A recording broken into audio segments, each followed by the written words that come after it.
Hi guys, it's Greg from TeamFell here, and I've got a video for you regarding the Adidas Terrex Fast R Gore-Tex mid boot. A lot of you guys have been watching the original review, which I'd like to point out it's nearly had 20,000 views now, which is fantastic. A few people have asked, do you still rate this boot? How's it doing? So I thought I'd do a little bit of a follow-up review and talk to you about how it's kind of fared, really. So, to begin, I'll be honest, I'm not currently using this boot as my sort of everyday boot now. I've got other things that I tend to go to more, but this is now used as a bit more like my scruff boot, dog walking boot, things like that. I will say, first of all, it's still waterproof, so there's no gaps in the Gore-Tex just yet, which is fantastic to say that this boot's now 2-3 years old. Let's just address some of the points that you can sort of physically see. You can see some of the sort of the Adidas logo is coming off. I could stick that down easy enough, that's coming away. And the real main part of the boot that for me is, I don't know if it's letting me down or whether it's just through quite a lot of wear, it's the sole. Now when I got these sort of points all over here were very protruded, very spiky, almost like studs. And I don't know if you can see on camera, but now it's bald. And in fact, I've worn through the rubber to the point where it's starting to get through to the midsole on both.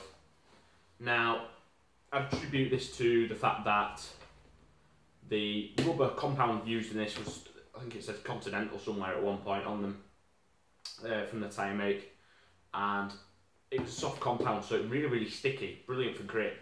But in terms of like longevity and durability, not as great as some of the other rubbers out there, such as something like a Vibram. I would say lasts longer than this. But with some of the Vibram soles, particularly on some of the boots I've got now, I find that this is a stickier rubber. So perhaps in greasy, wet conditions on stone, this is quite good. It tends to grip. The other thing that I would say that you might notice if you've watched the previous review would be the laces in here. These are the original laces. And, you know, I've got no problem with changing laces in boots. I go through laces quite quickly. But the thing you might remember about these Adidas Terrex Fast Rs was the speed lacing system that went through, and you just pull them tight and it sort of bungee into your foot and create like a really nice tight fit, which I really liked. I got rid of the originals speed lacing system when they got a bit tatty. I found that when I was pulling them tight to bungee to my foot, there was a little bit of inequality with the lengths of lace coming from each side of the boot. So one side would get very short and one side would get longer. So I'd readjust it all the time and stuff, but eventually they did give way. So I went on the Adidas website and bought another set of speed lacing, and they didn't last very long at all actually. So then I just went for some standard hiking boot lace, which does fine, you know, they are compatible with it. But that was one of the things I think I need to point out for people who would look at these boots and go, right, how durable and how tough are they? The laces are tough, but like with any, you do change them over time. Final point really, I would say, is the material on top is surprisingly tough, but you can see I've just got a little bit of wear in areas where it started to sort of give way, which I would say is about par for the course for a synthetic boot. It's not leather.